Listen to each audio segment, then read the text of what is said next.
Hello and welcome to the debate. I'm Farooq Patafi. Viewers, this program is hosted regularly by Rana Maqbool.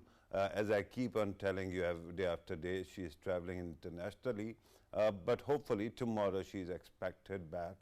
So the moment she does come back, I'm going to return to my role as an analyst, and she will be hosting the program. So today there is only one news item basically which has dominated the news cycle, and that is the verdict given by Supreme Court of Pakistan in the suo motu case in the two provincial assembly elections. So whatever we were anticipating has actually transpired. It was a broader expectation that the bench is going to give a verdict of 3 versus 2. So that seems to have actually happened. But there's something very interesting and Douglas Adams-like regarding the total number of opinions expressed. In a court bench of 5 members, what we see is that when the detailed judgment is going to come, we are going to see 7 opinions out of 5-member bench. So we are going to actually wrap our head around that as well. There are many questions that we are going to ask. But regarding the overall nature of verdict, we have to ask.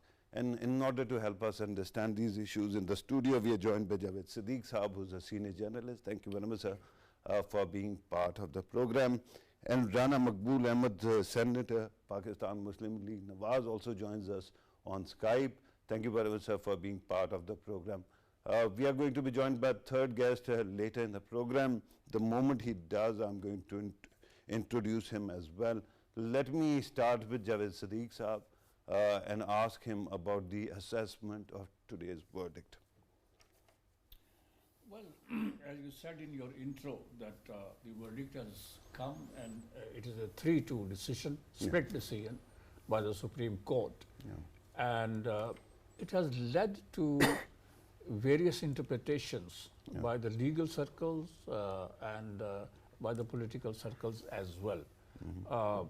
As you said, that actually 7 judges have expressed their opinion on holding of elections in the 2 provinces, Punjab and KPK. And the bench that was hearing the case was comprising of 5 judges. So the decision or the verdict that has come out is 3 versus 2. Right. So the PTI, whose petition was being heard, said that it is a win, it is a victory for them. But the government is interpreting it in a different way. The law minister has said that actually the 7 judges of the Supreme Court have expressed their opinion on holding of elections within 90 days as per the Constitution of Pakistan. So it has generated a very heated debate in the political and legal circles. Right. But definitely the Interior Minister said that we are going to abide by the decision of the Supreme Court. Right. And some other government officials have also accepted, I mean, the office bearers of the Muslim League, they said that we are abiding by the judiciary, the verdict of the judiciary and this current verdict as announced by the 5-member court. Right. But while that is a very correct assessment, it needs to be pointed out that the number of opinions that were expressed can even go further in the detailed judgment. If you remember, 2 members who disassociated themselves actually before joining this bench had issued written another notice that was the cause of this entire hearing. So there's still a possibility that in the end we might end up listening to 9 opinions coming out of a 5-member bench. So that is quite interesting. But let me go to Rana Saab. Rana Saab, at this moment, it seems that the government is in no mood to go for a review. And it believes that the actual number of opinions expressed were 4 versus 3. So the whole notion is actually rejected. But do you think that this is exactly the kind of perspective that is going to be held up by other stakeholders as well? Thank you, Pradhan Saab. My respects to Javed Sadiq Saab, an illustrious, iconic journalist, and you, a leader of this total activity. So competently you lead it. We are really proud of you. And the picture will be absolutely clear if we go through the footnote recorded by the honorable judges. Initially, a 9-member bench heard the matter. The aforementioned 2 honorable judges decided the matter by dismissing the said petitions. Later on, 2 other honorable judges disassociated themselves from the bench for personal reasons, and as the 2 aforementioned judges had dismissed the matter, the bench was reconstituted into 5-member bench, wide order 27th of February. The decision of the aforementioned 2 honorable judges and the 23rd February form part of the record of this case, meaning thereby the dissensions which were by the honorable judges on the issue, those are part of the case. So for all practical purposes, it is not 3 versus 2, it's more than that. Right. The unfortunate aspect is this, that with all respect and regard and sanctity which is attached to the verdict of the Honorable Supreme Court, this issue was a very crucial issue and a national issue. Right. Despite prayers by the colleagues of the Honorable Chief Justice and the bars and the public at large, it was persistently requested that this issue is so crucial and so important, it pertains to whole of the nation. Therefore, full court bench should be constituted. It was not done. Now, another thing which was taken in bad taste by all of us, with all respect and regard to senior-most judges like Qazi Isa and Sardar Tariq, they were not included in the bench. No doubt it's said that it's a discretion of the Chief Justice. He can do it. But for the sake of consensus on such a big issue, there should have been full court bench to decide this issue. Right. So I want to actually talk about the number game as well later in the program, with due respect. But there are a couple of other very important questions that still are lingering. Since you actually brought up the matter of full court, it seems that whenever Farooq Naik Saab has presented himself before the court, representing most of the parties in the ruling coalition, every single time it seems that he has asked for the same prayer. Prayer was regarding full court. There seems to be a law of diminishing returns.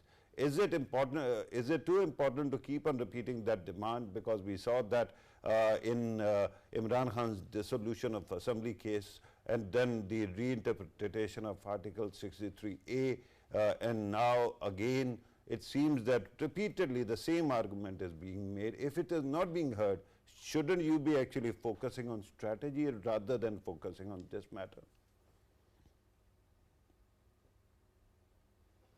Yes, strategy has to be there because the honorable colleagues are to be taking long, and there should be some mechanism, some endeavor into the direction to create a situation of consensus within the honorable court.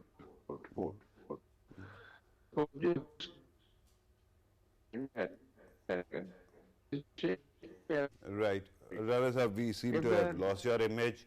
Let us try to reconnect so that we can see you as well as hear you. Let me come back to the studio, Javed Sadiq Sahab. One concern, the operative part of the judgment actually starts by bringing up, a salient features theory, that there is a salient feature to the Constitution, and it is especially mentioning one salient feature, that is parliamentary democracy, right? But it seems that while it is mentioned, the entire process seems to be at the cost of another very important salient feature, that is federalism. throughout the judgment, at least of the majority opinions, so to speak, we haven't seen any mention of Lahore High Court's intra-court appeal that is still that still needed to be heard. And then, of course, regarding the this conflict between the governor and president's office, that needed to be resolved as well, despite the fact knowing that suo motu does not give anyone right to appeal, and it is the last exhaustive forum. So do you think that one salient feature is accentuated upon at the cost of another? Yeah, I think this this verdict has created and generated so many questions. The important question is, well, the high courts are already hearing these petitions, and they have not come out with their verdicts. So why this was taken here at the Supreme Court through a suo motu? And as a suo motu based on a judgment, a note written in a judgment which had nothing to do with the elections. Exactly.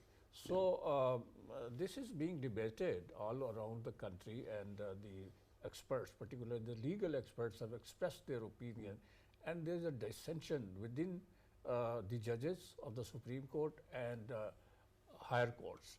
So I think this verdict, yes, it is a majority verdict apparently, but certainly it has apparently yes, but it has created more complications. Yeah. So let's see how the government reacts to it, because a high-level meeting was conducted and the matter was discussed, and the Attorney General was also called, and he briefed the government people regarding the consequences of this verdict and what's going to happen next. But obviously, the entire country is not very happy with what has happened. You know, the split within the government, within the court, that has not sent a very positive signal to the people at large in Pakistan, because they want the Supreme Court and the higher judiciary to speak with one voice on so many issues. Of course, there can be a dissent. Note of dissents have always been a part of the judgments. But in this case, there are so many differences, so many note of dissension, and they have emerged during this these 3-4 days, and very senior judges dissociating themselves from the process of two actually disassociated, two were eliminated. It seems there seems to be a mechanism of elimination but, now. I think the very nature of calling the issuing the taking the suo motu notice of this issue has also created a lot of questions, a lot of debate has been generated, and it's going on. Especially about federalism, exactly. because Federalism, that is I that's think, true. The Chief Justice said that the Constitution was knocking at the door of the Supreme Court, so we had to take this notice. But how this matter is going to be resolved, whether the elections are going to be held within 90 days, people are not sure that that is going to happen. Right. Constitution, by the way, just so that we remember, is a book, so the supreme book, supreme law of the land, but it is essentially a book. It doesn't have hands. If it had hands, I don't know whether it would have knocked at the door or would have done something else with those hands. But let me go back to Rana Saab. Rana Saab, regarding the number issue, we have seen the number of dissenting justices, and that has created some kind of situation where the entire panel had to be restructured, and we saw that also happened.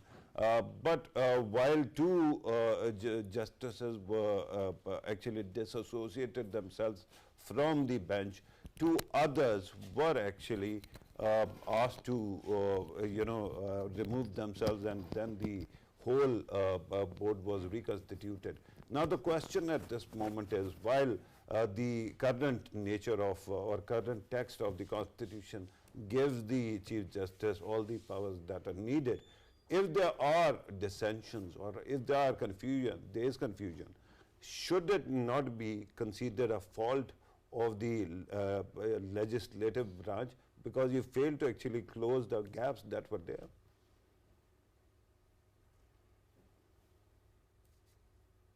Discussions going on the parliament, especially the Senate. We seem because not to Senate hear is. you, sir. You'll have to unmute your mic, sir. वो कहते आवाज नहीं आ रही. Right. Go ahead, sir. Unmute कर भाई kick कर दम आवाज से जानी.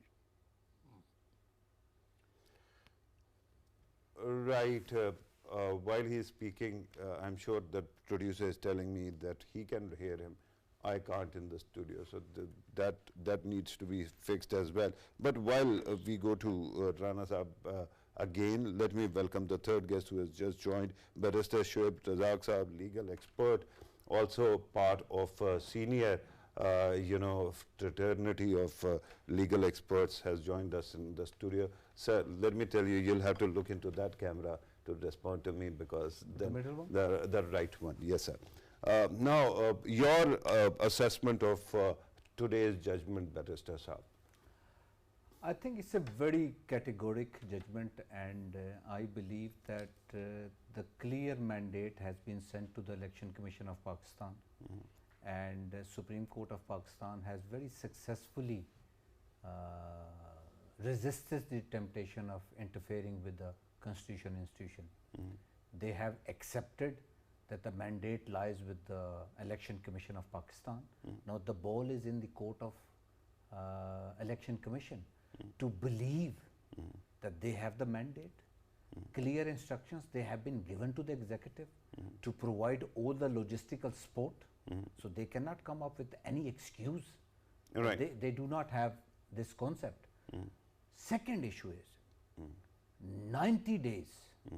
You know, all the judgments, all the judges, they have agreed on one thing. That is, the constitution mandate is that you've got to conduct election within 90 days. Right. Barrister Saab, just for the sake of argument, all these interpretations that you very kindly mentioned are already stipulated clearly in the letter of law. In fact, regarding point 14 or clause 14 of today's majority judgment, what we have seen especially, I think I can be wrong in the regarding number, but it was essentially about this, that the delay can also take place. There is a provision that if there is some kind of situation where it actually exceeds the time limit, then the matter should be as close to the original 90 days as possible. So the question at this moment is, while all these solutions were already written in the letter of law, what did it actually merit a suo motu case, especially when the case was being heard in a couple of high courts, sir? I believe there are two questions. As far as suo motu action is concerned, the mandate is provided in the Constitution 184(3). The matter needs to be of public importance. The second one is for the enforcement of fundamental rights. Right. I believe that suo motu action, if the matter is pending before other jurisdiction of competency, then the 184(3) cannot be invoked. I believe so. Why? You are not only undermining the lower judiciary, otherwise High Court, if the matter is in the High Court and the High Court is court of first instance, now they are taking a lot of evidence, a lot of information is lying with the High Court. And as a matter of principle, when you go to the Supreme Court, when you go to the High Court in a writ jurisdiction, the first thing they ask you is, if you have any other alternative remedy. Now in this matter, I personally believe that suo motu action was not needed if the matter was pending before Lahore High Court and consequently another matter was pending before Peshawar High Court. But coming back to your first question, Election Commission has been asked to conduct the election, and if there are some logistical issues which are requiring more time, then you have to objectively justify to the election Supreme Court of Pakistan that this delay has been caused due to these logistical issues. At the same time, clear message has been given to the executive to make sure to facilitate Election Commission of Pakistan for the election. Now, how exactly to do that? When, regarding money, when the executive is saying we don't have the kind of money that is needed, and simultaneously, we know about the economic situation, simultaneously because of war and terror, the security situation is such that you don't have the kind of forces available. Election Commission cannot produce money or create, generate money. It cannot actually have its own army. And the third one is that even the subordinate judiciary has refused to offer, workforce for the, ROs and conduct of elections. So Election Commission is supposed to generate something out of nothing, or then the executive is supposed to do that? it's very important issue. They need to justify Supreme Court, they need to submit before the Supreme Court of Pakistan that these are the real issues, we cannot conduct the elections. And they need to justify these issues, these reasons before Supreme Court of Pakistan. And how can that be done? Because the case is already cut and dry, the verdict has come out. So now how do they approach the bench again? There are certain issues with certain arguments me and you, we are raising here. No, I just want to clarify, I want to understand. The important issue is, for me as a very humble student of law, it is a very good judgment as far as interference is concerned. Supreme Court has resisted that we are not going to interfere in the constitutional institution of Election Commission of Pakistan, nor they have suggested any delay in the elections. I believe. Having said that, this suo motu action, I was not part of the team who agreed with it. But at the same time, let Election Commission of Pakistan feel that they have been given this opportunity to behave like an institution. Supreme Court has given complete mandate to the Election Commission of Pakistan. Yeah, so has the whatever. So has the Constitution of Pakistan. Whatever. And I hear you, sir, with due respect, you are doing a fine balancing act here. But I hear you when you have already stated that you were not part of the people who endorsed the idea of a suo motu. Let me, with your permission, go back to Rana Maqbool Sahab.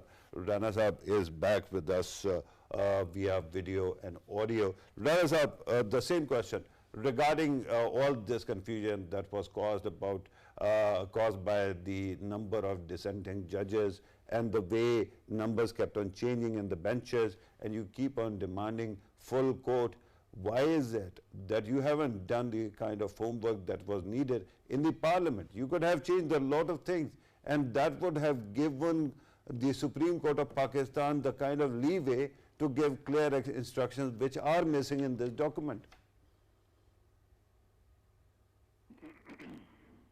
You are absolutely right. There is a problem with the parliament as well, because the consensus building science is very weak as far as parliament is concerned. And especially we have been facing one difficulty right from day one. When this session or this session of parliament commenced, on the very first day, the leader, who is the leader of opposition now, the way he started reacting, and he started admonishing everybody. So much so, he went for using such a provocative language and such a derogatory language, which created a lot of systematic situation. And still we have not been able to bring him around to come on the conference table or the parliament table issues.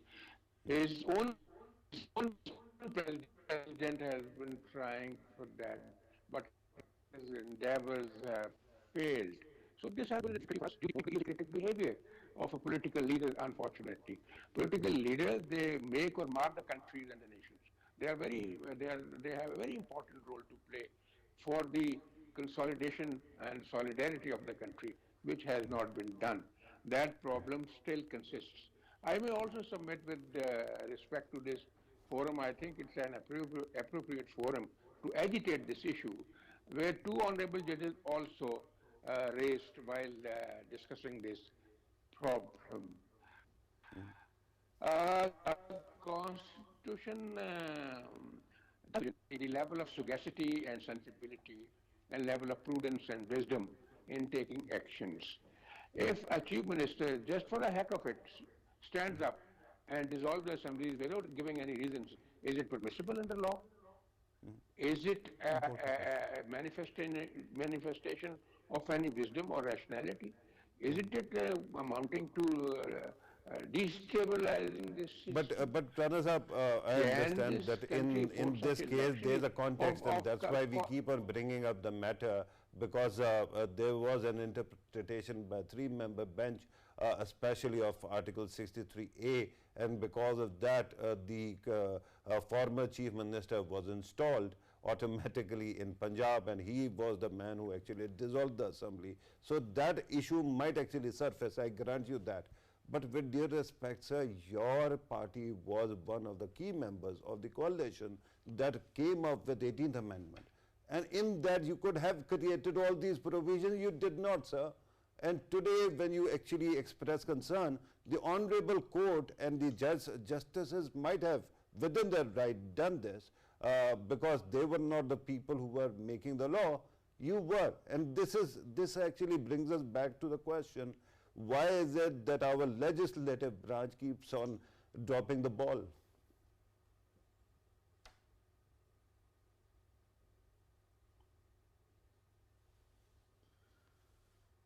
Rana Sahab. Listening. Yes, you're absolutely correct. There is a massive level of inadequacies in the parliament and the performance of the parliament. And we have learned a lot of lessons. There are three senators who have moved amendments in the constitution. But for the practical purposes, we don't have the two-third majority system so far, because houses, it's not a full house. So therefore, two-third majority is not available for this purpose, for amendments. There are many amendments in the pipeline regarding 62(1)(f) and regarding other issues like this. And the Parliament has also thought of, though it pertains to the rules, Supreme Court rules about the formation of benches, every time we face difficulties, because all of us are human beings. So you need to have collective wisdom for formation of bench. If it is left to one individual, maybe in his earnest bona fide, he does want to do a thing which is absolutely correct, but sometimes there is an error of judgment. Right, and that actually is a very important question regarding privileges that are involved, prerogatives also involved, and we are going to later, if we have that kind of time, we are going to try to focus on that as well. But let me come back to the studio. Javed Siddique Saab, right now let us talk about the optics of it all. On one side, of course, the question of federalism that you and I have discussed earlier, that when this matter was pending in the highest court of not one but two federating units, perhaps it did not actually appear that well that the Supreme Court of Pakistan actually took up the matter. But having said that, we have actually discussed that matter. Yeah. Now the optics regarding numbers. There seems to be a process of elimination, whether you like it or not. This is something that we saw. The original 63A hearing bench was comprised of 5 members and 2 dissented. When next time there was a bench that was constituted on the matter of reinterpretation of 63A, those 2 were eliminated who were dissenting. And then we got a judgment that was quite intriguing, because the first judgment gave you the party had all the powers that were needed, and then the latter one actually took that power away and gave to the parliamentary leader. And amazingly, the parliamentary leader of a party who in the end decided to join the third party, that is PTI, and he is now a member of PTI. So that also is a question that is there. But now, at this time also, 2 judges were asked to separate by the dissenting notes at the start. And there, we could see some conflict of interest. They disassociated, but somehow 2 more were also eliminated. In the end, we saw that the balance of number would go in exactly that same direction as it has. So how does it translate into optics? Well, I think, as I've said earlier, that this verdict, although it is a majority decision, but I think it has created more legal debates in the legal circles and in the political circle. I think the nation was looking at the Supreme Court and the political leadership that they would come out with a solution to this problem. You have said earlier. Political leadership, how? No, the political leadership. They are not in the Supreme Court of They are Pakistan. not the Supreme Court, but in fact they legislate, they could legislate, and they should have tried to basically address those questions and those issues which are complicating this thing. I mean, the Supreme Court has done an interpretation or reinforced this constitutional notion that elections have to be held within 90 days. Right. This is what they have said. And also they have said that this is the prerogative of the Election Commission of Pakistan to hold elections. Also they have addressed the question whether the president can fix a date for elections or not, or what is the role of a governor. These things have come up during the discussion before the bench of the Supreme Court. But obviously the legislative part, the constitutional part is to be addressed by the elected representatives of the people. Right, and but they have the original question was about something else, about the numbers, the way they have been changing, and that is not all. course, Yesterday, Qazi Faiz Isa Sahab, I right, think that has made two-member bench also that actually has raised some serious complicated- questions. That has complicated the situation. You said about the optics. The optics is not very pleasant and not at all accepted by the people, and people are worried that if the highest judiciary of the country is split and you know, they are not on the same page on the constitutional issues. Of course they can't be. They have their own opinions and they have to express their dissent and note of dissents. But fundamental issues regarding regarding elections of Pakistan, regarding the powers of the courts, and as we had discussed earlier, when the matter is sub judice in the lower courts, in the high courts of two provinces. Yeah, let us not call them lower courts. That is the highest forum for a federating For the unit. federating unit, but Constitutional courts. yeah, but that matter was still pending there. Right. So why this suo motu notice was issued? And during the hearing, correct me if I'm wrong, there were some unfortunate remarks that were made regarding 14-day period or the kind of time the High Court is taking. If I understand correctly, if there's something wrong with the High Court, the proper forum is not Supreme Court, it is Supreme Judicial Council. So somehow it appeared in bad taste. A lot of discussion will take place after this verdict that has been announced by the 5-member bench. Right, Barrister Sahab, let me come back to you, and I understand that this again is tricky waters for any officer of the court, but I have to ask this question and you'll appreciate the reason. On one side I spoke about particular number optics and how the benches are fixed.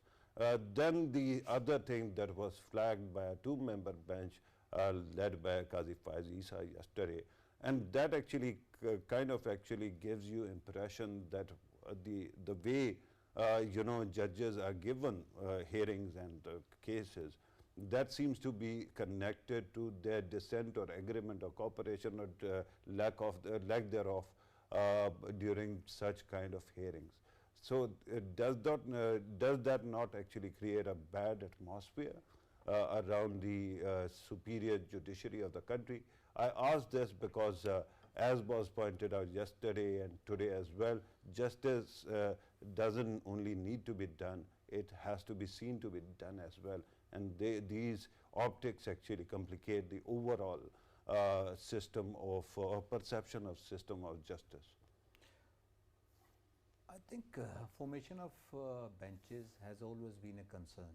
Yeah. I mean, it's been good 26, 27 years, you know, for me to be in this profession. And Bar Council, lawyers fraternity, they have raised this issue and it is a big concern. Let me admit this. It is a big concern, and they should have formulated, a lot of people in their dissenting note, in their opinion, when they believed that this is not entitled to be discussed in a suo motu action, they have raised this issue as well. They have raised this issue. But at the end of the day, at the moment, I believe this matter was regarding the election. And I agree with you, when this was a matter regarding 63A I have raised a lot of concerns that, a crime has not been committed, defection has not been committed. How can you, penalize someone for not committing the crime? That was actually observation of the two dissenting judges during that as well. No, it was very important. Yeah. It was very important. And I believe that this could be one of the reasons this crisis has emerged. Yeah. And I believe, I am not going to blame one party or the other party. I believe across the board, people have their own personal agendas, political parties. All of them, they are to be blamed. And at the same time, I believe that politics, they want to have their decisions in the parliament. Now, if they are giving me or anyone else any option to decide their internal issues, of course the other parties, they cannot relate to the sensitivities involved. Right. They cannot relate to the other issues. Barrister sir, with due respect, you have seen I asked this question pointedly. I put it to the lawmaker who is in this platform with us.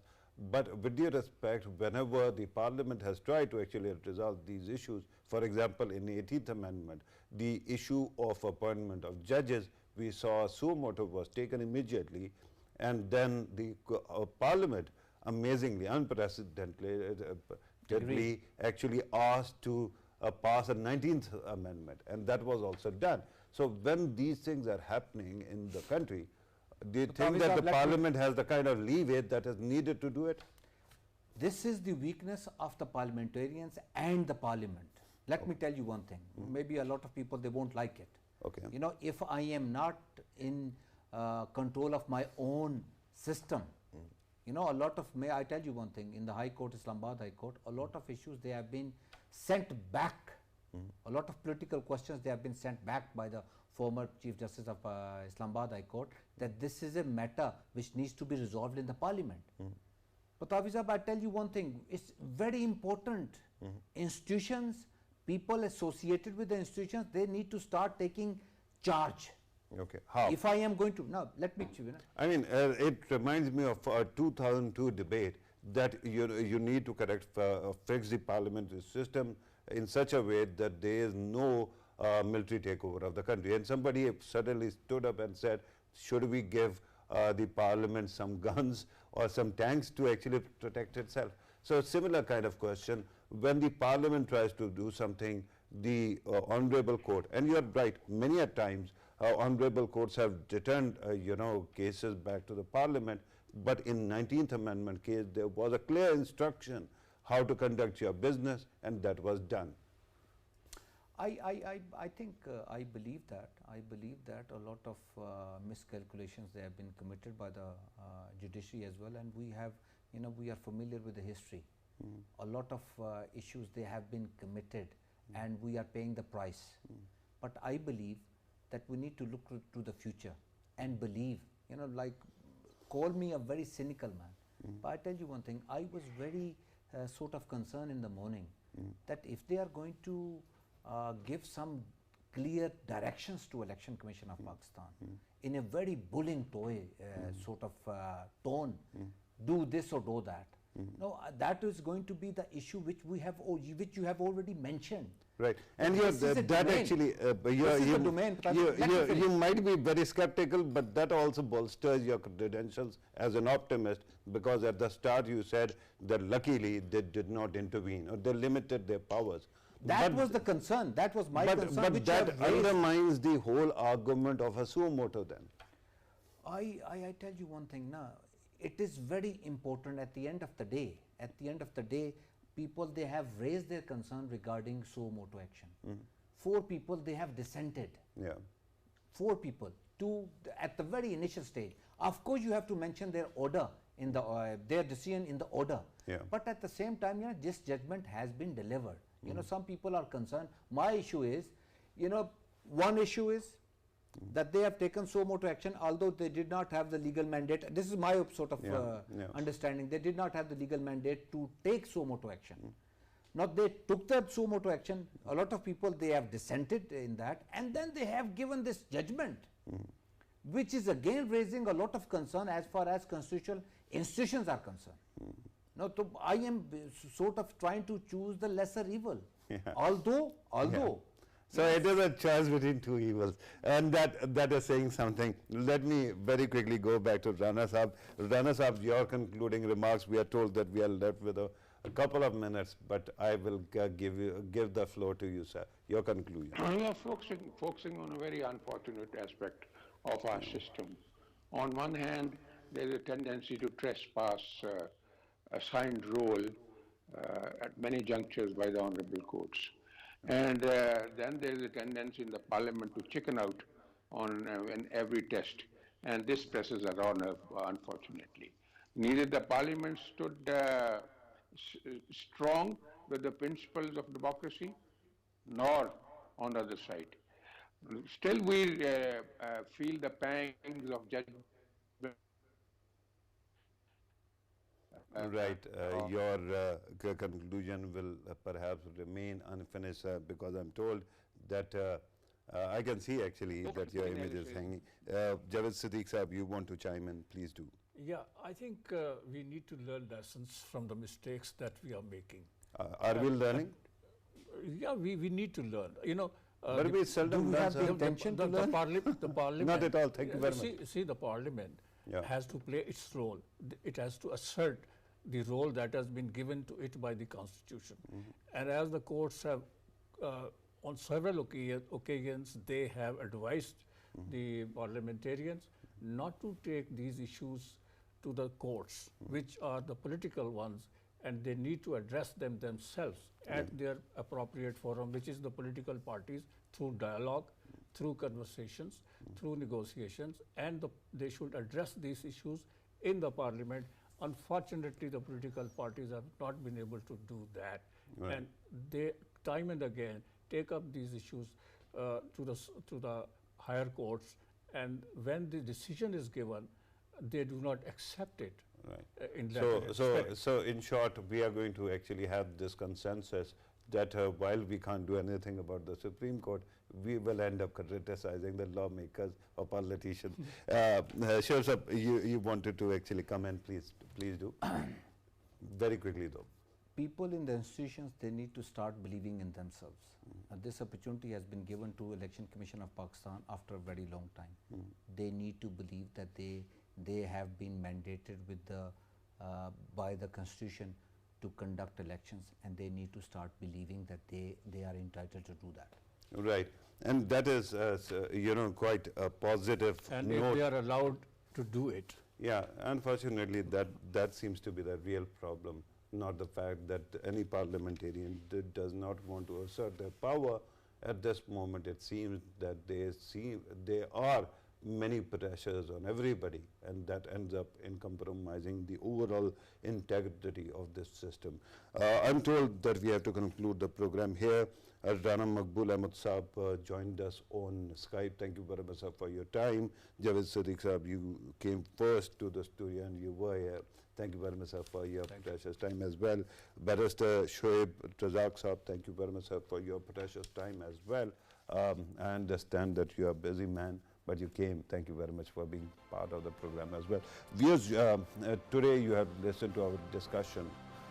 If you notice, there is a lack of energy compared to yesterday when I was talking about the assumptions about what is going to happen, and that would be that the verdict has come out and it has proven all the expectations. Everybody who was saying something has been proven right, and that actually brings us to the whole point of yesterday. I actually mentioned this issue, especially when I was talking about the commentary on the legal matters on television elsewhere of competence. And yesterday one amazing thing that I had seen was that in a prime time Urdu program, the top rated program of the country, there were three representatives of legal fraternity. And what was amazing in that was that they all were, for some reason, behaving as teachers' pets. So there seems to be no dearth of high caliber intellect in this country, but our elite and our thinking people also seem to have come with this switch that immediately when flipped, you become totally cooperative. And amazingly, this South Asian society has the great legacy of calling white spade and spade white. And for example, if we were to look back to Jallianwala case, there perhaps many would have actually portrayed the protesters at Jallianwala as the forces of status quo, and General Dyer as their revolutionary leader that was there. The question right now before us is, how many compromises are we going to make? These precedents that are created today are going to impact the country's future. Today, one salient feature of the Constitution was highlighted, and that was the parliamentary democracy. The other was not even mentioned, that was federalism. And the question is, the country that has lost more than half of its part in the past, can it afford to tinker with federalism, that all of a sudden, all our nuances become flat whenever it comes to the matter of politics? And this is a concern that I've got. Regarding another concern, Imran Khan Sahab is walking free despite there is a warrant on him now, and non-bailable warrant. And the second thing is, because after the verdict he must be happy, he has called off his jail bharo tehreek. So that also tells you what kind of forces we are dealing with. This was today's program. Thank you very much for watching. Take care.